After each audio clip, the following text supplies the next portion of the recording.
प्रतिवर्ष के अनुसार इस वर्ष भी वर्ष प्रतिपदा उत्सव मनाने के लिए हम लोग एकत्रित आ रहे हैं।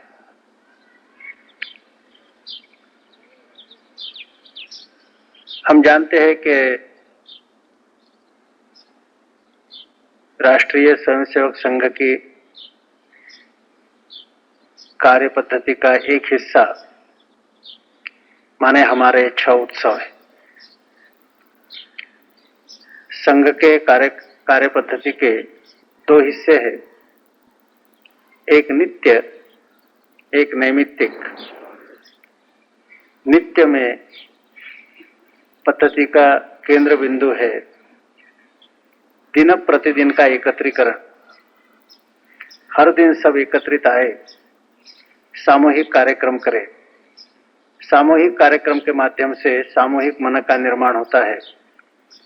समष्टिगत कार्यक्रम के माध्यम से समष्टिगत मन का निर्माण होता है।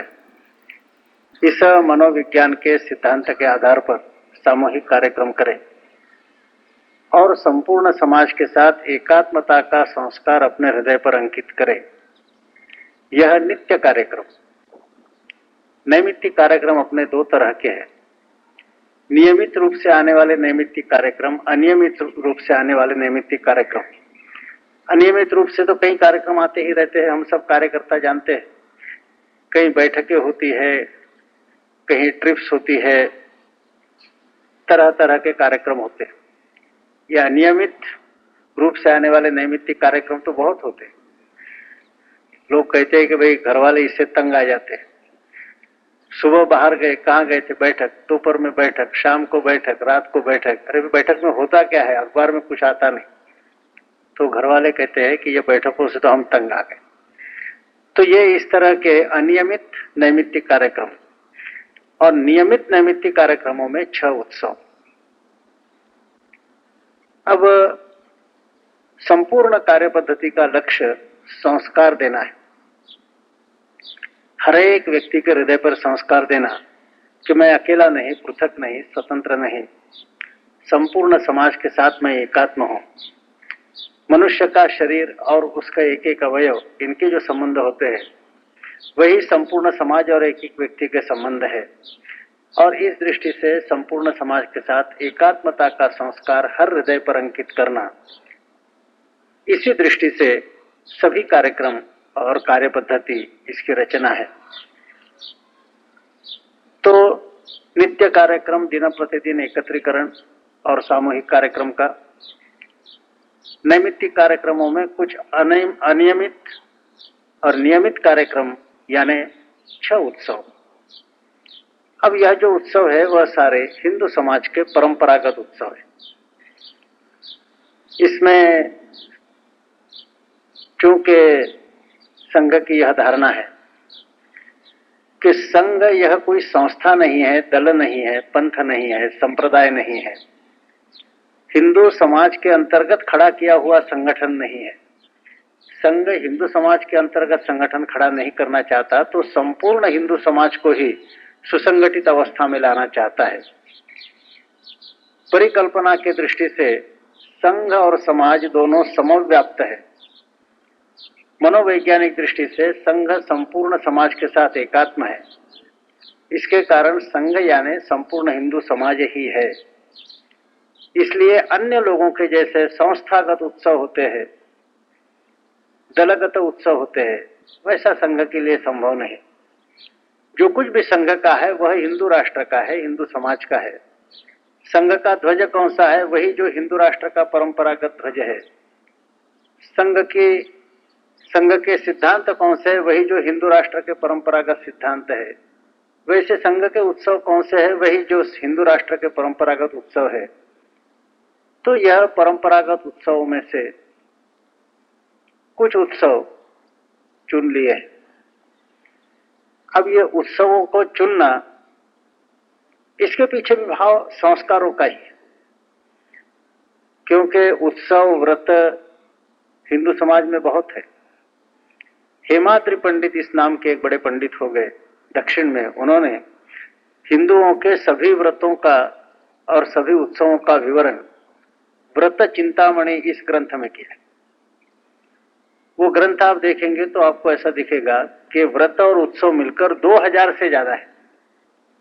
माने साल में दिन तो आते हैं 365 और कुल मिलाकर व्रत और उत्सव 2000 से ज्यादा है। ये ठीक है कि सभी उत्सव सभी के लिए नहीं, सभी व्रत सभी के लिए नहीं, लेकिन कुल मिलाकर 2000 से अधिक उत्सव और व्रत आते हैं।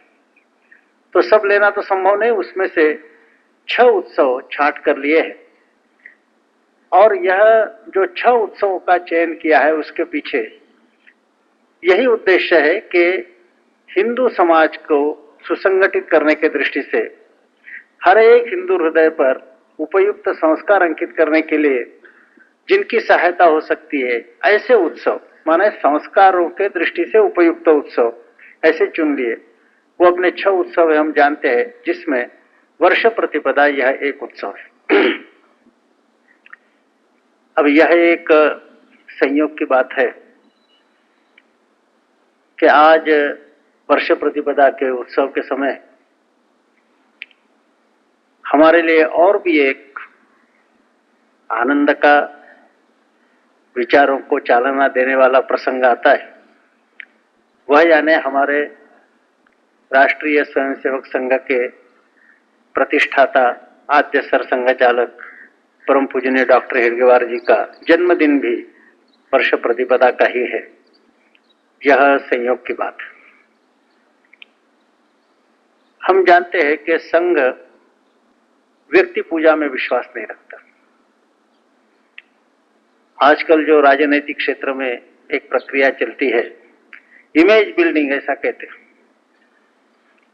इमेज बिल्डिंग, प्रतिमा निर्माण। हम इस बात को गलत समझते हैं। इमेज बिल्डिंग का मतलब ही होता है कि मूलतः जो इमेज है वह ठीक नहीं है, इसलिए उसको अब बिल्डअप करना पड़ रहा है। जैसे कोई व्यक्ति यदि ज्यादा श्रृंगार करे तो उसका मतलब ही है कि मूलतः सौंदर्य नहीं है, इसलिए श्रृंगार से उस कमी की पूर्ति करना है। तो इमेज बिल्डिंग का मतलब ही होता है कि मूलतः इमेज जो है वो इतनी अच्छी नहीं, इसलिए फिर बिल्डअप करना पड़ता है, पब्लिसिटी करना पड़ता है, प्रोपेगेंडा करना पड़ता है। अब ये जो इमेज बिल्डिंग है उसके ठीक विपरीत संघ की कार्य पद्धति है। मुंबई में एक जर्नलिस्ट है डी.वी. गोखले करके, उन्होंने बड़ा इसका अच्छा वर्णन किया। बोले बाहर के क्षेत्र में तो अपने अपने नेताओं की इमेज बिल्डअप करने का प्रयास लोग करते हैं, संघ में उल्टा है। उनका वाक्य था कि संघ हैज रेज्ड ग्रेट पर्सनैलिटीज, माने संघ ने बड़े बड़े लोगों का निर्माण किया, श्रेष्ठ लोगों का निर्माण किया। संघ has raised great personalities and made all of them faceless, और सब लोगों को फेसलेस बना दिया। फेसलेस का हिंदी भाषांतर क्या करना है कि जिनका कोई फेस ही नहीं है, जिनको अलग से पहचाना नहीं जा सकता। नेताओं का सार्वजनिक जीवन में देखेंगे तो एक एक नेता का एक नाम है कि ये mister so and so, mister so and so. संघ में इतने बड़े बड़े श्रेष्ठ कार्यकर्ता है जिन्होंने बड़े काम भी किए हैं, लेकिन कोई किसी का नाम नहीं जानता। तो इसलिए उन्होंने कहा कि संघ has raised great personalities and made all of them faceless. तो एक तरफ तो हिंदुस्तान में प्रक्रिया चल रही कि जिनकी कोई योग्यता नहीं उनको भी बड़ा संघ ने प्रक्रिया चलाई कि लोगों को बड़ी योग्यता रखने वाले तो लोग निर्माण करना, लेकिन उनकी कोई प्रतिमा निर्माण नहीं करना। तो इस दृष्टि से हम व्यक्ति पूजक नहीं है। किंतु परम पूजनीय डॉक्टर जी को आज अभी हम लोगों ने आद्य सरसंघ चालक प्रणाम जो दिया है, व्यक्ति के नाते नहीं दिया। परम पूजनीय डॉक्टर जी का जीवन हमारे सामने है। हम जानते हैं कि उनका स्वतंत्र व्यक्तित्व समाप्त हो चुका था। अपने ध्येय के साथ, सिद्धांत के साथ, आदर्शों के साथ वो इतने एकात्म हुए थे कि सिद्धांत, ध्येय और आदर्श छोड़कर कोई विचार ही उनके मन में व्यक्तिगत नहीं था। और इसी के कारण एक संघ शिक्षा वर्ग में समारोह के समय उनके भाषण के पूर्व एक कविता गाई गई, जिसका हिंदी में भी भाषांतर हुआ। कविता थी कि अमूर्त मूर्त मूर्तिमंत तुझ समान हो दे, यानी जो हमारा ध्येय अमूर्त है, अव्यक्त है, उसको हम देख नहीं सकते, उस वही सगुण साकार रूप लेकर आपके आपके रूप में सगुण साकार बनकर आपके रूप में हमारे सामने आया है। माने यह एक व्यक्ति नहीं है, इनकी कोई व्यक्तिगत आशा आकांक्षा कुछ नहीं है, व्यक्तिगत सुख सुविधाएं असुविधाएं कुछ नहीं है। ध्येय के साथ इतने एकात्म कि मानो ध्येय ही सगुण साकार रूप लेकर आया है। इतनी एकात्मता होने के कारण परम पूज्य ने डॉक्टर जी का स्मरण करना यानी ध्येय का ही स्मरण करना है। और इसी दृष्टि से हम आद्य सरसंघ चालक प्रणाम भी यहाँ देते हैं, क्योंकि ऐसे व्यक्ति का स्मरण करने से संपूर्ण अपने ध्येय की रचना की कार्य पद्धति की सिद्धांतों की स्मृति हम लोगों को होती है। इसी दृष्टि से आज वर्ष प्रतिपदा का उत्सव 6 उत्सव में से एक उत्सव इस नाते हम जहां मना रहे वहां चूंकि संयोग से यही परम पूजनीय डॉक्टर जी का जन्मदिन है, तो अपने संपूर्ण ध्येय का, आदर्शों का, कार्य पद्धति का, सभी बातों का इकट्ठा स्मरण करने की दृष्टि से ध्येय और व्यक्तित्व इन दोनों में जो द्वैत होता है वह द्वैत जिनका समाप्त हो चुका है, भक्त और भगवान का द्वैत जिनके विषय में समाप्त हो चुका है, ऐसे अपने परम पूजनीय डॉक्टर जी को हमने आज आद्य सरसंघ चालक प्रणाम भी दिया है। अब जैसे मैंने कहा कि उपयुक्त संस्कार हर एक हिंदू हृदय पर अंकित करने की दृष्टि से संपूर्ण कार्य पद्धति है, एक एक कार्यक्रम है, 6 उत्सव है, उसमें से वर्ष प्रतिपदा भी एक है। वर्ष प्रतिपदा कौन सा संस्कार हमारे हृदय पर अंकित करना चाहती है, तो हम देखेंगे कि यह वर्ष प्रतिपदा यानी हर साल नया वर्ष शुरू होने के दृष्टि से वर्ष प्रतिपदा आती है। माने ये नववर्ष प्रारंभ है, नववर्ष प्रारंभ है तो नवीनता है। पुरानी जो बात है वह यहां समाप्त होती है, नई बात शुरू होती है। तो एक तरह से नया अध्याय है, किंतु दूसरी तरफ देखा जाए तो यह नया अध्याय हर साल शुरू होता है। ऐसा नहीं है कि इस साल अब ये पुरानी बात खत्म हो गई, वर्ष प्रतिपदा है, अब नया चैप्टर शुरू हो गया, तो इस वर्ष भी नया चैप्टर शुरू होता है, अगले साल भी फिर नया चैप्टर शुरू होता है। माने इसकी भी एक साइकिल है, इसकी भी साइकिल है, यह चक्र है। तो नवीनता भी है और यह नवीनता किसी सृष्टि के चक्र में बिठाई हुई, इसके कारण उसके कुछ नियम भी है। तो यह हमें यह संदेश देता है, यह उत्सव, कि हम लोगों ने नवीनता भी धारण करनी है, किंतु यह नवीनता सृष्टि चक्र के अंतर्गत किसी विशेष नियम के अंतर्गत नवीनता आनी चाहिए। माने इसमें सृष्टि के नियम है, साथ ही साथ नवीनता है। सृष्टि के वे नियम है जो सनातन काल से चलते आए हैं, किंतु साथ ही साथ वो नवीनता है जो इस समय के लिए आवश्यक है, उपयुक्त है। माने हमारे एक संघ गीत में जो शब्द प्रयोग किया गया, चिर पुरातन नित्य नूतन, चिर पुरातन नित्य नूतन, यह जो अपना स्वरूप है कि हम चिर पुरातन हैं, नित्य नूतन भी है, इसका स्मरण देने वाला उत्सव यानी वर्ष प्रतिपदा है। अब ये हिंदू बात समझना पाश्चिमात्य लोगों के लिए बहुत कठिन है, क्योंकि पाश्चिमात्य लोगों की संस्कृति का स्तर बहुत छोटा है, भौतिक प्रगति का स्तर बहुत बड़ा होगा, लेकिन सब बच्चा राष्ट्र है हमारी तुलना में, बच्चा राष्ट्र है। और जहां बच्चे ज्यादा उछल कूद कर सकते हैं वहां उनके अंदर परिपक्वता प्रौढ़ता कम होती है। वैसे भौतिक प्रगति बहुत की हुई होगी, चंद्रमा पर पहुंचे होंगे और कहीं पहुंच जाएंगे, लेकिन जो सांस्कृतिक परिपक्वता चाहिए, कल्चरल मैच्योरिटी, वो बहुत कम होने के कारण यह जो एक परिपक्व कल्पना हिंदुओं की है, चिर पुरातन नित्य नूतन, वह समझने में वे असमर्थ है। वो दो बातें समझ सकते हैं। एक बात की जो पुरानी परंपरा चलती आई है, बस उसी का पुनरुज्जीवन करना है, रिवाइवल करना है,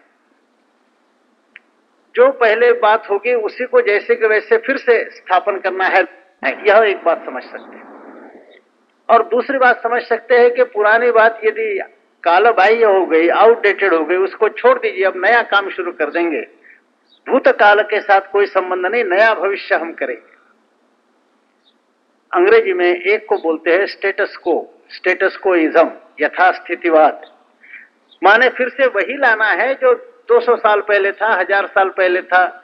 हम वेदों का उल्लेख करते हैं तो वैदिक काल में जो था बिल्कुल जैसे के वैसे रचना फिर से लानी है, ये स्टेटस कोइज्म है, यथास्थितिवाद है। या तो ये चीज पाश्चिमात्य लोग समझते हैं, या फिर आजकल जो रोमांटिक लोगों ने एक शब्द प्रयोग प्रचलित बीच में किया था, टोटल रिवॉल्यूशन, ऐसा। ये पाश्चिमात्य कल्पना है टोटल रिवॉल्यूशन वाली, जिसका मतलब होता है कि हम समाज का ऊपर का सुपर स्ट्रक्चर केवल बदलने वाले नहीं है। तो जिन सिद्धांतों के आधार पर, फाउंडेशन के रूप में जो सिद्धांत है, जिन सिद्धांतों के आधार पर समाज अब तक चलता रहा, वो सारे सिद्धांत भी हम बदलने वाले हैं। माने नींव भी बदलने वाले हैं, ऊपर की बिल्डिंग बदलने वाले, इतना ही नहीं तो नींव भी हम बदलने वाले हैं। इसको टोटल रिवॉल्यूशन यह संज्ञा है। तो या तो वो समझते हैं कि सब कुछ बदलना है, ऊपर की बिल्डिंग भी बदलना है, नींव भी बदलना है, सब पुराना जो है वो खत्म करना है, नए सिरे से चलना है। ये टोटल रिवॉल्यूशन की कल्पना या तो वो समझ सकते हैं, या यथास्थितिवाद स्टेटस कोइज्म समझ सकते हैं। हिंदू परिपक्व है। हो सकता है कि कालचक्र में इतने साल, 1000 साल, क्योंकि हम लोगों को अपनी समाज रचना का विचार करने के लिए फुर्सत नहीं थी, हम भौतिक दृष्टि से पिछड़ गए हो, लेकिन सांस्कृतिक दृष्टि से हम उनसे परिपक्व हैं। और इस दृष्टि से यह एक पद्धति हमारे यहां चलती आई कि शाश्वत सिद्धांत वही रखते हुए, क्योंकि वे शाश्वत सिद्धांत है। अग्नि का धर्म है उष्णता और प्रकाश, वो वेद काल में भी था, आज भी है, 2000 साल के बाद और 10,000 साल के बाद भी रहेगा।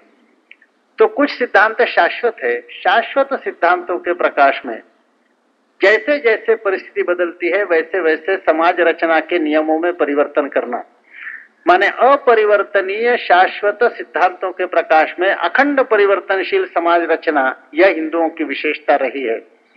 और इस दृष्टि से चिर पुरातन नित्य नूतन, माने अपरिवर्तनीय, त्रिकालाबाधित, शाश्वत, सनातन सिद्धांत, और उनके प्रकाश में जैसे जैसे परिस्थितियां बदलती है, समस्याएं बदलती है, आवश्यकताएं समाज की बदलती है, वैसे वैसे समाज की नवनवीन रचना, हर समय नवीन रचना, किंतु यह नवीन रचना भूतकाल से संबंध रखते हुए शाश्वत सिद्धांतों के प्रकाश में यह हिंदू समाज की विशेषता रही।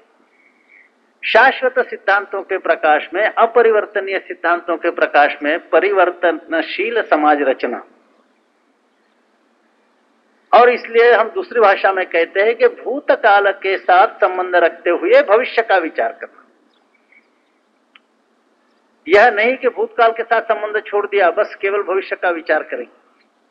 लॉर्ड मैकॉले, जिन्होंने हिंदुओं को आत्मविस्मृत करने का प्रयास किया, उनका एक बड़ा अच्छा वाक्य, उन्होंने कहा कि जो पीढ़ी यानी जनरेशन अपने पूर्वजों ने किए हुए महान कामों का स्मरण नहीं करती, जो पीढ़ी अपने पूर्वजों ने किए हुए महान कार्यों का स्मरण नहीं करती, उस पीढ़ी के हाथ से ऐसा कोई काम हो नहीं सकता जिसका स्मरण उनके वंशज करेंगे। तो भूतकाल, उसके साथ संबंध रखते हुए भविष्य का विचार, रिवाइवलिज्म नहीं, पुनरुज्जीवन नहीं, जो भूतकाल में था वही फिर से स्थापन करना है, ऐसा नहीं। लेकिन जैसे वृक्ष होता है, वृक्ष की जड़ें जमीन में है, लेकिन वह बढ़ता है आकाश की ओर। जड़ें जमीन में है इसलिए वो जमीन में ही बढ़ रहा है, ऐसा नहीं, वो आकाश की ओर बढ़ रहा है। लेकिन आकाश की ओर बढ़ रहा है इसलिए जमीन की जड़ें उखड़ गई, ऐसा नहीं है। तो जितनी जड़ें जमीन में और मजबूत नीचे जाएगी, उतना ही वो वृक्ष, उतना ही वो पेड़ मजबूत होता है। तो जमीन में अपनी मजबूत जड़ें रखते हुए ऊपर बढ़ने वाले पेड़ के समान, आकाश की तरफ बढ़ने वाले पेड़ के समान, भूतकाल में अपनी परंपरा में, अपनी संस्कृति में अपनी जड़ें मजबूत रखते हुए भविष्य का विचार नए सिरे से करना। आकाश की ओर दोनों बढ़ते हैं। बच्चों का पतंग भी आकाश की ओर बढ़ता है और वृक्ष भी आकाश की ओर बढ़ता है। और वैसे देखा जाए तो वृक्ष तो आकाश की ओर बड़े धीरे धीरे बढ़ता है और बच्चों का पतंग एकदम आकाश में ऊपर चला जाता है। बहुत जल्दी प्रगति हो गई, रिवोल्यूशन हो गई ऐसा लगता है। लेकिन पतंग की जड़ें जमीन में नहीं रही थी, इसके कारण थोड़ा सा कहीं झटका लग जाता है तो पतंग हवा में ही रह जाता, टिक नहीं सकता। और कितनी भी आंधी आ जाए, जो जिसकी जड़ें जमीन में मजबूत है, ऐसा वृक्ष आंधी तूफान में भी खड़ा रहता है। तो यह जो रोमांटिक लोगों का सोचना है वो पतंग के समान है, जो भूतकाल से संबंध तोड़ना चाहते हैं। भूतकाल में जड़ें कायम रखते हुए भविष्य का आकाश की तरफ बढ़ने वाला विचार करना, यह हिंदू परंपरा है। इसलिए कहा चिर पुरातन नित्य नूतन। यहां परंपरा भी है, सातत्य है, कंटिन्यूटी है, नवीनता भी। अब अपना यह शरीर है, निसर्ग का, प्रकृति का यह नियम है। आपको शास्त्र के लोग बताएंगे कि यह शरीर हर क्षण में बदलता है। हर क्षण में शरीर बदलता है, अपने को दिखता नहीं, लेकिन इसकी एक एक पेशी, एक एक सेल, एक एक टिश्यू परिवर्तनशील है। अखंड उसमें परिवर्तन चलता रहता है। जैसे ये पृथ्वी घूम रही, अपने को दिखती नहीं है, लेकिन पृथ्वी बड़े तेजी के साथ घूम रही है, वैसे ही हमारा शरीर का हर एक हिस्सा बहुत तेजी के साथ बदलते जाता है। माने इस समय ये जो हमारे ये जो हाथ है, तो शास्त्र ये कहता है कि 5 मिनट के बाद वही हाथ जैसे कि वैसे नहीं रहेगा जो 5 मिनट पहले था। उसके टिश्यूज बदल गए होंगे, उसमें परिवर्तन होता है। लेकिन सातत्य भी है, ऐसा लगता नहीं है कि भाई ये कोई नया हाथ है, नहीं, वह हाथ वही दिखता है, शरीर वही दिखता है, कॉन्शियसनेस वही है, चेतना वही है, जागृति वही है, अहम वही है। लेकिन वही सातत्य रहते हुए, वही परंपरा रहते हुए, वही चेतना जागृति रहते हुए अखंड परिवर्तन होते जाता है। यह नदी का उदाहरण लीजिए। एक ग्रीक विचारक, हिराक्लिटस उसका नाम है, उसने बड़ा अच्छा वाक्य कहा। उन्होंने कहा, you can not Beth in the same river twice. तुम एक ही नदी में 2 बार नहा नहीं सकते। तो आपको आश्चर्य होगा, हम नदी में 2 बार क्या 1000 बार नहा सकते हैं। किंतु उसके कहने का मतलब यह है कि आप यहां खड़े हैं, नदी बह रही है, नदी वही है, गंगा हो, जमुना हो, सिंधु हो, ब्रह्मपुत्र हो, नदी वही है, नदी बह रही। आपने अब डुबकी लगाई, अब डुबकी लगाई तो जिस जल में, जिस पानी में आपने डुबकी लगाई, आप पानी के बाहर आए, फिर से डुबकी लगाते, आप उस पानी में डुबकी नहीं लगा सकते जिसमें अभी डुबकी लगाई, क्योंकि नदी वही है लेकिन पानी बदल गया, पानी बदल गया। आपने डुबकी लगाई उस समय जो पानी था वो तो बह गया है, अब नया पानी आ रहा है। अब आप डुबकी लगाएंगे तो वो पानी नया रहेगा, दूसरा रहेगा। इसीलिए हिराक्लिटस ने कहा कि you can not Beth in the same river twice. किंतु पानी हमेशा यहाँ का बदलते रहता है, नया पानी आता है, पुराना पानी चला जाता है। इसलिए नदी बदल गई ऐसा नहीं, नदी तो हजारों साल से गंगा यमुना चलते आई है। तो हजारों साल से चलती आई नदी की एक अखंड परंपरा वह भी कायम है, और साथ ही साथ नवीनता भी है कि हर समय पानी बदलते ही रहता है। हिंदुओं की यह विशेषता है जो पाश्चिमात्य बच्चा राष्ट्र नहीं समझ सकते, कि भूतकाल के प्रकाश में भविष्य का विचार, जमीन में जड़ें मजबूत रखते हुए आकाश की ओर बढ़ना, सनातन शाश्वत सिद्धांतों के, अपरिवर्तनीय सिद्धांतों के प्रकाश में परिवर्तनशील समाज रचना, चिर पुरातन नित्य नूतन, यह हिंदुओं की विशेषता है। इसका स्मरण देने वाला उत्सव वर्ष प्रतिपदा यह आता है। अब प्रतिवर्ष हम मनाते हैं, यह जो इसका संदेश है इसका भी हम लोग स्मरण करते हैं। किंतु जैसे मैंने कहा कि हमारा उत्सव हो, संघ शिक्षा वर्ग हो, शीत शिविर हो, बार बार हमें तकलीफ देने वाली बैठकें हो, जितने ही नित्य, नैमित्तिक, नियमित, अनियमित सारे कार्यक्रम संघ के आते हैं, वो अलग अलग नहीं है, सब मिलकर एक संपूर्ण कार्य पद्धति का ढांचा तैयार होता है। सभी का एक लक्ष्य यानी उपयुक्त संस्कार देना, उसके द्वारा हर एक व्यक्ति को संपूर्ण समाज के साथ एकात्म करना, ऐसे व्यक्तियों का अनुशासनबद्ध संगठन खड़ा करना और इस संगठन की सीमाएं बढ़ाते बढ़ाते बढ़ाते इतनी बढ़ाना कि संघस्थान और हिंदुस्तान की सीमाएं एक रूप हो जाए, यही एकमात्र उद्देश्य लेकर संपूर्ण कार्य पद्धति का ढांचा खड़ा है। और कुल मिलाकर यह एक परिणाम है, ये अलग अलग आइटम्स नहीं है, सब मिलकर एक योजना है, सब मिलकर एक योजना है। और इस दृष्टि से इनमें से हर एक कार्यक्रम करते समय हमने अपनी कार्य पद्धति का स्मरण करना आवश्यक है। कुल मिलाकर संपूर्ण एक इकाई यानी अपनी कार्य पद्धति। तो हमारे ध्येय कुछ है, आदर्श है, सिद्धांत है, उनके प्राप्ति की दृष्टि से संगठन खड़ा करना है, उस दृष्टि से हर एक हृदय को संस्कारित करना है, यह सारी बात हमारे ख्याल में। इस दृष्टि से उपयुक्त कार्य पद्धति का विकास संघ में हुआ है। इस कार्य पद्धति के विषय में इतने साल के अनुभव के आधार पर हम इस निष्कर्ष पर पहुंचे कि संघ की कार्य पद्धति स्वयं पूर्ण है। और जहां तक मुझे स्मरण हो रहा कि पिछले बार भी मैं यहाँ जब बौद्धिक वर्ग हमने लिया था तो ये बात उसमें हमने रखी थी, जिसको मैं दोहराना चाहता हूं। ये दोहराना भी चिर पुरातन नित्य नूतन का ही एक स्वरूप है कि संघ की कार्य पद्धति स्वयं पूर्ण है। स्वयं पूर्ण है इसका मतलब है कि संघ का यह जो उद्देश्य है, हर एक व्यक्ति के हृदय पर उपयुक्त संस्कार अंकित करते हुए उसको समाज के साथ एकात्म करते हुए ऐसे व्यक्तियों का अनुशासनबद्ध संगठन खड़ा करना, यह जो उद्देश्य है उसके पूर्ति के दृष्टि से संघ की कार्य पद्धति स्वयं पूर्ण है। मतलब दो तरह का है। एक, इस कार्य पद्धति को लेकर यदि हम चलते हैं तो यही काम पूरा करने के लिए दूसरे किसी भी पूरक सप्लीमेंट्री कार्य पद्धति की आवश्यकता नहीं। और दूसरा कि किसी भी मोह में आकर शॉर्टकट लेने के चक्कर में, जैसे आजकल लोग लेते हैं, वो समझते हैं कि गोटी बिठाने से सारे काम हो जाते हैं।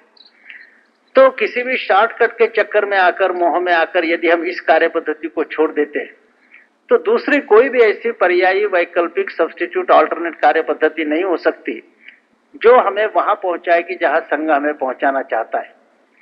माने इस कार्य पद्धति को लेकर चले तो दूसरे सप्लीमेंट्री पूरक कार्य पद्धति की आवश्यकता नहीं। इस कार्य पद्धति को छोड़कर चलते हैं तो फिर दूसरी कोई सब्स्टिट्यूट वैकल्पिक अल्टरनेट पर्यायी कार्य पद्धति हो नहीं सकती। दोनों अर्थों में संघ की कार्य पद्धति स्वयं पूर्ण है, ऐसा अनुभव के आधार पर हम लोगों ने निष्कर्ष निकाला। और अब तक का अनुभव भी हमें यह दिखाता है कि यह निष्कर्ष सही है। यह केवल हमारी धारणा है ऐसा नहीं है, पहले तो धारणा थी। अब संघ के जीवन को 60 वर्ष लगभग पूरे होते आए। इस विजयादशमी में 60 वर्ष पूरे हो जाएंगे। 1925 विजयादशमी को संघ का निर्माण हुआ, इस विजयादशमी को 60 साल पूरे होते हैं। तो इतने साल के अनुभव के आधार पर हम यह समझ सकते हैं कि हमारा निष्कर्ष यह कल्पना मात्र नहीं है, यह सत्य के आधार पर है, इसका हम अनुभव कर सकते हैं। हम यह देखें कि अनुभव क्या है 60 साल का। संघ का सारा इतिहास हम जानते हैं, संघ का कार्य बहुत कठिन है, हम जानते हैं। इस काम में कोई आकर्षण नहीं, जैसे एकदम बड़े सभा सम्मेलन डेमोन्स्ट्रेशन जिसके फोटो अखबार में आते हैं उनमें जैसा आकर्षण रहता है वैसा प्रतिदिन संघ स्थान पर आने में कोई आकर्षण नहीं, हम जानते हैं। एक एक स्वयंसेवक का निर्माण बहुत कठिन है, उसके लिए खून पसीना इकट्ठा करना पड़ता है। स्वयंसेवक यानी कोई वोटर नहीं कि एक भाषण दे दिया लच्छेदार तो उसने तालियां बजाई, ऐसा नहीं है। एक एक स्वयंसेवक का निर्माण करने में एड़ी चोटी का पसीना एक करना पड़ता है, हम जानते हैं। कार्यक्रमों में वो आकर्षण नहीं, यह भी जानते हैं। एक एक शाखा चलाना और दक्षा आरंभ करना, इसके लिए कितनी मेहनत लेनी पड़ती है, हम जानते हैं। यह सारा होते हुए भी हम यह भी जानते हैं कि कितनी ही कठिन कार्य पद्धति क्यों न हो, कुल मिलाकर जो संपूर्ण योजना कार्य पद्धति की है, यह योजना यशस्विता की ओर हमें ले जाने वाली है। तुरंत चमत्कार दिखाने वाली नहीं है। जैसे थोड़ा सा मैं बताऊं, कि वास्तव में हमारा हमारे कार्य पद्धति पर जो विश्वास है, जो श्रद्धा है, वो कहां तक ठीक है। इस दृष्टि से केवल एक झलक के नाते हम 3 उदाहरण अपने सामने रखें। संघ का प्रारंभ हुआ वह एक, इस विजयादशमी के अवसर पर संघ 60 साल पूरे कर रहा है। तो आज का दृश्य, और चूंकि यह 60 साल का पीरियड है तो 30 साल के बाद संघ की हालत क्या थी 1955 में, यह देखा जाए तो 1925 में हम कहां थे, 1955 में हम कहां थे और 1985 में हम कहां थे, इसका जरा हम विचार करें। तो वास्तव में कुल मिलाकर संपूर्ण योजना के नाते जो कार्य पद्धति हमारे सामने है वही उपयुक्त है या नहीं, हम तो यह क्लेम कर रहे हैं, हमारा यह दावा है कि संगठन बनाने की दृष्टि से दुनिया में सबसे उपयुक्त कार्य पद्धति संघ की है, सबसे उपयुक्त, यह हमारा दावा है। तो हम देखें कि किस तरह से हम लोग या तो पिछड़ गए या आगे बढ़ रहे। ये ठीक है कि जो ही है वह धीरे धीरे होने वाला काम है, लेकिन 60 साल के जीवन में हमारे ऊपर इतनी प्रतिकूल परिस्थितियां आई, विपरीत परिस्थितियां आई, इतने संकट आए। आज हम कहां खड़े हैं, 60 साल पहले कहां खड़े थे, बीच में 30 साल के बाद कहां खड़े थे, थोड़ा यदि हम दृश्य देखेंगे, विस्तृत विवरण की आवश्यकता नहीं, आप सब पुराने स्वयंसेवक है, तो केवल एक झलक इस नाते यदि हम देखते हैं कि 3 कालखंड में हम कहां खड़े थे तो इसका पता चल सकता है। पहला दृश्य हम देखें 1925 में। मैंने कहा कि विस्तृत विवरण की आवश्यकता नहीं, यहां सब पुराने चेहरे हैं, ओल्ड फैमिलियर फेसेस, या जिसको बोलते हैं ओल्ड वॉर हॉर्सेस यहां बैठे, इसलिए बहुत विस्तृत बोलने की आवश्यकता मैं नहीं समझता। 1925 का हम स्मरण करें तो 1925 में राष्ट्रीय स्वयंसेवक संघ स्थापन हुआ, इसका पता ही किसी को नहीं था।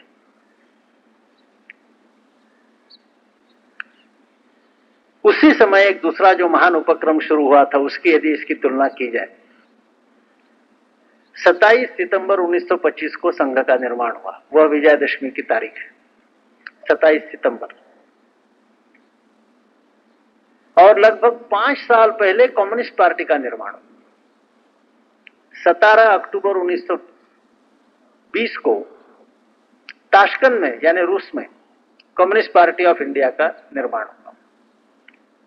हिसाब किया तो 5 साल में 20 दिन कम पड़ते, माने कम्युनिस्ट पार्टी राष्ट्रीय स्वयंसेवक संघ से 5 साल जिसमें 20 दिन कम किए जाए, इतनी सीनियर है।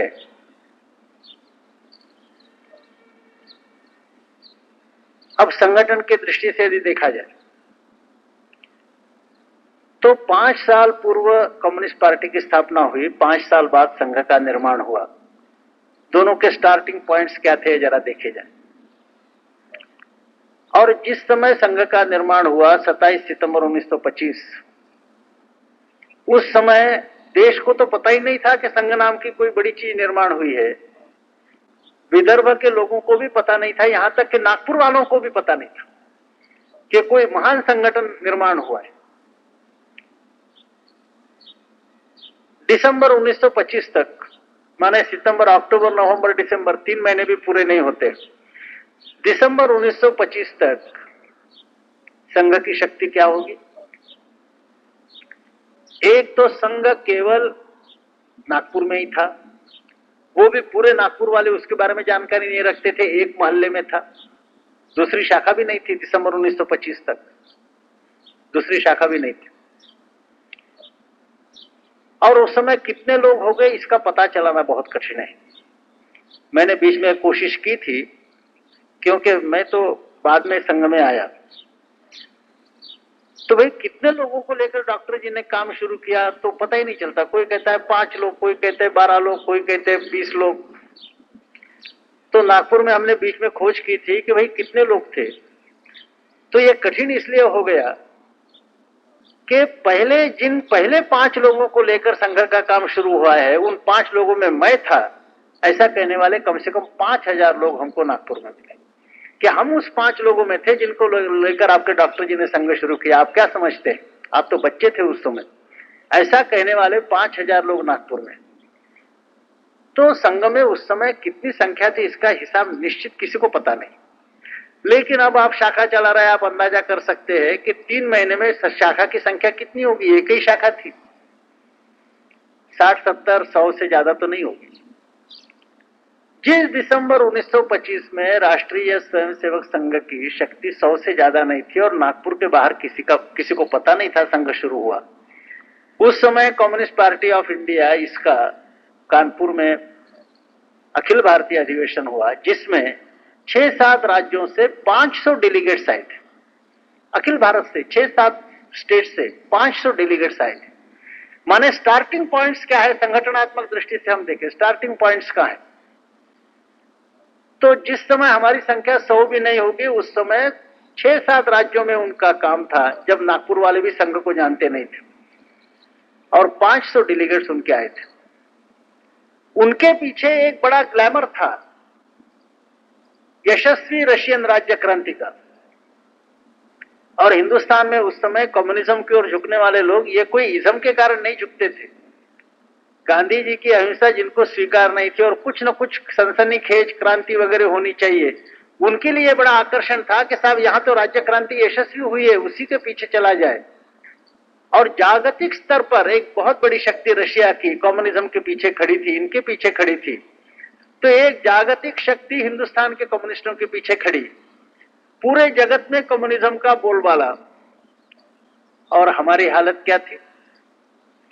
हमारी हालत थी कि हिंदू मैं हूं यह कहने में भी लोगों को ग्लानि लगती थी। यहां तक कि एक बड़े श्रेष्ठ नेता ने कहा था कि आप मुझे कुछ भी कहिए, गधा कहिए, लेकिन हिंदू मत कहिए। माने यदि उसको गधा कहा तो गुस्सा नहीं आता था, लेकिन हिंदू कहने से उसको गुस्सा आता था। एक श्रेष्ठ नेता की बात थी। संघ को डिफेंड करने का प्रयास मध्य प्रदेश लेजिस्लेटिव काउंसिल में संघ को डिफेंड करने का प्रयास करने वाले डॉक्टर टीजे केदार, इन्होंने काउंसिल में भाषण देते हुए कहा कि कौन कहता है कि डॉक्टर हेडगेवार हिंदू राष्ट्र की बात कर रहे हैं। डॉक्टर हेडगेवार पागल नहीं है जो कहेंगे कि यह हिंदू राष्ट्र है। माने हमको डिफेंड करने वाले भले आदमी कह रहे कि डॉक्टर हेडगेवार पागल नहीं है जो इसको हिंदू राष्ट्र कहेंगे।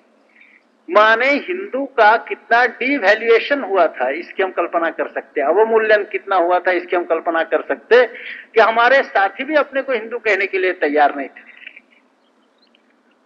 और एक तरफ संपूर्ण जगत में जिसके कारण सनसनी फैल गई, इस तरह के रशियन राज्य क्रांति के कारण कम्युनिस्टों का एक अंतरराष्ट्रीय प्रेस्टीज था।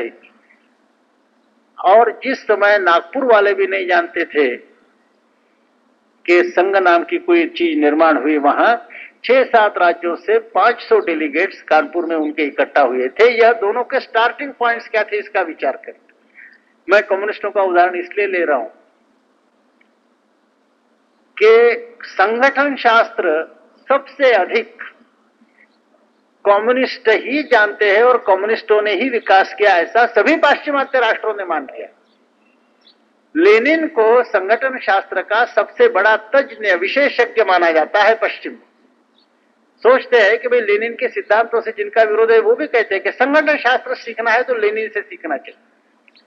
तो उस लेनिन ने जिसका लोहा संगठन शास्त्रज्ञ के नाते जिसका लोहा पश्चिम ने मान लिया है, उस लेनिन के संगठन शास्त्र पर चलने वाली पार्टी यहां निर्माण हुई, जिसके पीछे अंतरराष्ट्रीय प्रतिष्ठा थी।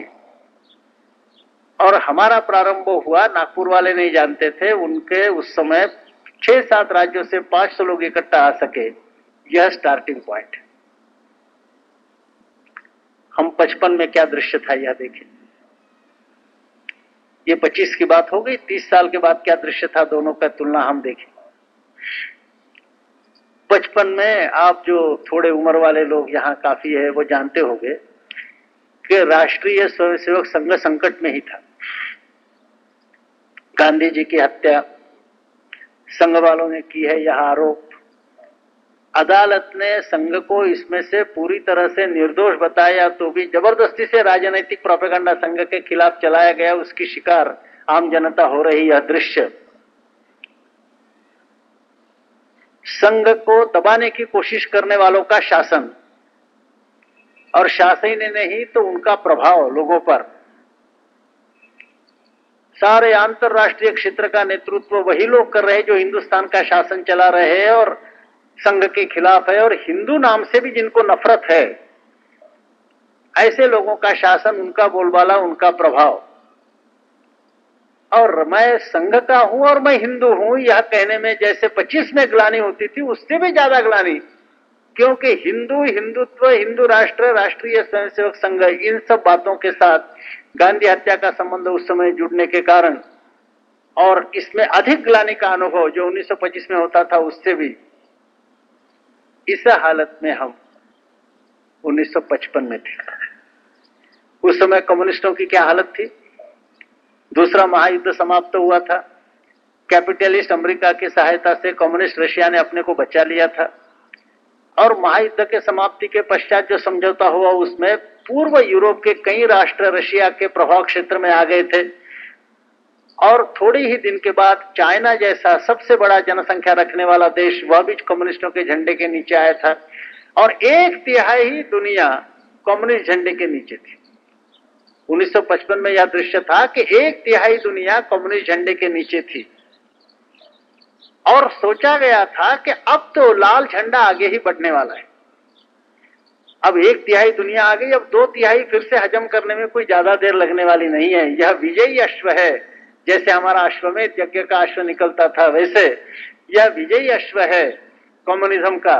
1/3 दुनिया अब लाल झंडे के नीचे आई, बाकी लोगों को भी अब लाल झंडे के नीचे आना ही पड़ेगा। जाएंगे कहां? इनएविटेबिलिटी ऑफ कम्युनिस्ट विक्ट्री, कम्युनिस्टों की विजय यह अपरिहार्य है, अनिवार्य है, और क्या हो सकता है, यह विश्वास उस समय निर्माण हुआ था जब हिंदू, हिंदुत्व, हिंदू राष्ट्र और राष्ट्रीय स्वयंसेवक संघ यह नाम लेने में भी ग्लानि का अनुभव लोग कर रहे थे। उस समय कम्युनिस्टों की यह हालत थी। आज हम देखें 1985 है, आज वो कहां है, हम कहां है?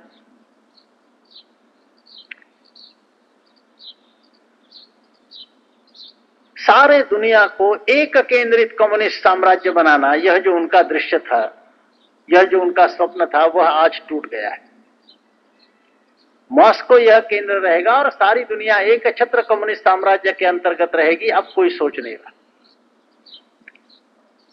राष्ट्रीयत्व समाप्त होगा, उन्होंने कहा। राष्ट्रीयत्व फिर से ऊपर आया है। हर कम्युनिस्ट देश में कम्युनिज्म से अधिक राष्ट्रीयत्व प्रबल है, और एक छत्र कम्युनिस्ट साम्राज्य की बात छोड़िए, आज हर एक कम्युनिस्ट देश दूसरे कम्युनिस्ट देश के खिलाफ लड़ाई लड़ रहा है। चीन और रशिया की नहीं बनती, चीन और वियतनाम आपस में झगड़ रहे, वियतनाम काम्पुचिया झगड़ रहे, रूस और युगोस्लाविया लड़ रहा है, युगोस्लाविया अल्बेनिया का नहीं जम रहा। माने एक कम्युनिस्ट देश दूसरे कम्युनिस्ट देश के खिलाफ।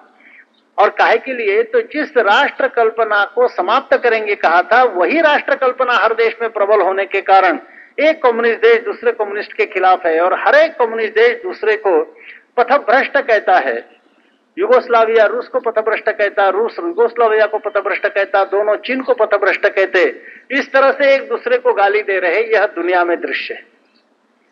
हमारे हिंदुस्तान में यदि होम मिनिस्ट्री की रिपोर्ट सही मान ली जाए तो केवल नक्सलाइट्स के ही 26 ग्रुप है, और फिर जो छोटी बड़ी कम्युनिस्ट पार्टियां हैं, कुल मिलाकर 31 पार्टियों में हिंदुस्तान के कम्युनिस्ट विभक्त है। माने सारे दुनिया को एक छत्र के अंतर्गत लाने का जिनका स्वप्न था, आज एक देश में 31 ग्रुप है। और वो भी आप यदि अखबार पढ़ते होंगे तो हर एक कम्युनिस्ट दूसरे कम्युनिस्ट को पथभ्रष्ट कहता है। राजेश्वर राव नंबूद्रिपाड़ को पथभ्रष्ट कहता है, नंबूद्रिपाड़ डांगे को पथभ्रष्ट कहता है, सब मिलकर चारू मजूमदार को पथभ्रष्ट कहते हैं। हर ग्रुप हर दूसरे ग्रुप को पथभ्रष्ट कहता है। इतनी आपस में खींचातानी और एक दूसरे की टांग खींचने की कोशिश यह उनकी आज चल रही है। 1955 में जो दृश्य था कि 1/3 जगत एक झंडे के नीचे, वह दृश्य टूट गया है। आज रूस को भी लोग गाली दे रहे कि तुमने कम्युनिज्म को छोड़ा, चीन को भी गाली दे रहे कि तुमने कम्युनिज्म को छोड़ा। कम्युनिज्म के सिद्धांतों को छोड़ने की होड़ कम्युनिस्ट देशों में लग रही। और अभी जिसको कहते हैं last straw on the camel's back, आपने पढ़ा होगा कि पिछले 20 अक्टूबर को दुनिया की सबसे बड़ी कम्युनिस्ट पार्टी माने चाइनीज कम्युनिस्ट पार्टी ने जो रिजोल्यूशन पास किया है आर्थिक पुनर्रचना का, उसमें स्पष्ट रूप से उन्होंने कहा कि मार्क्सवाद के सिद्धांत के आधार पर नई परिस्थिति में काम नहीं चल सकता। तो मार्क्स को तो हम बड़ा समझते हैं, लेकिन उसके सिद्धांत पर चलना इस समय संभव नहीं। और 7 दिसंबर को पिछले यह जो दुनिया की सबसे बड़ी communist party Chinese communist party, उसका जो मुखपत्र है ऑफिशियल ऑर्गन पीपल्स डेली, इसमें 7 दिसंबर में अग्रलेख संपादकीय में उन्होंने स्पष्ट लिखा कि हम मार्क्स के शिष्य हैं, मार्क्स को बहुत मानते हैं, लेनिन को बहुत मानते हैं, लेकिन हाँ ये वास्तविकता यही है कि उन्होंने जिन परिस्थितियों की कल्पना भी नहीं की थी उन परिस्थितियों का मुकाबला हम कर रहे हैं। इसके कारण उनके सिद्धांतों को लेकर आज की समस्याओं का मुकाबला करना संभव नहीं, नए सिरे से हमको अपना ही विचार करना पड़ेगा। तो हम मार्क्स को बड़ा तो मानते हैं, लेकिन उनके सिद्धांतों को लेकर चलने वाले नहीं। ऐसा 7 दिसंबर को चाइनीज कम्युनिस्ट पार्टी का जो ऑफिशियल ऑर्गन है पीपल्स डेली, उन्होंने स्पष्ट रूप से लिखा। और मार्क्स का पूजन करते हुए मार्क्स के सिद्धांतों से तलाक लेने की घोषणा उन्होंने स्पष्ट रूप से अपने संपादकीय में की। हिंदुस्तान में भी कम्युनिस्टों की श्रद्धाएं टूट रही है। 1955 में हमारे स्वयंसेवकों ने चलाई हुई संस्थाएं बहुत कम थी। हमारा भारतीय मजदूर संघ भी नहीं था, विद्यार्थी परिषद केवल चल रही थी, थोड़ी सी संस्थाएं थी। राष्ट्रीय जीवन के हर एक क्षेत्र में कम्युनिस्टों ने अपने अपनी संस्थाएं शुरू की थी और उनका ही बोलबाला था। मैं कॉलेज में था तो केवल स्टूडेंट्स फेडरेशन का नाम था, मजदूर क्षेत्र में एआईटीसी का नाम था, किसान क्षेत्र में किसान सभा का नाम था, हर जगह उनका ही नाम था। हम लोग नए प्रवेश किए अलग अलग क्षेत्रों में स्वयंसेवकों ने, तो लोग कहते थे कि ये कोई दक्षाराम चलाना नहीं है, ये निकर पहनना नहीं है, ये बड़ा टेढ़ा है, आप लोग क्या कर सकेंगे।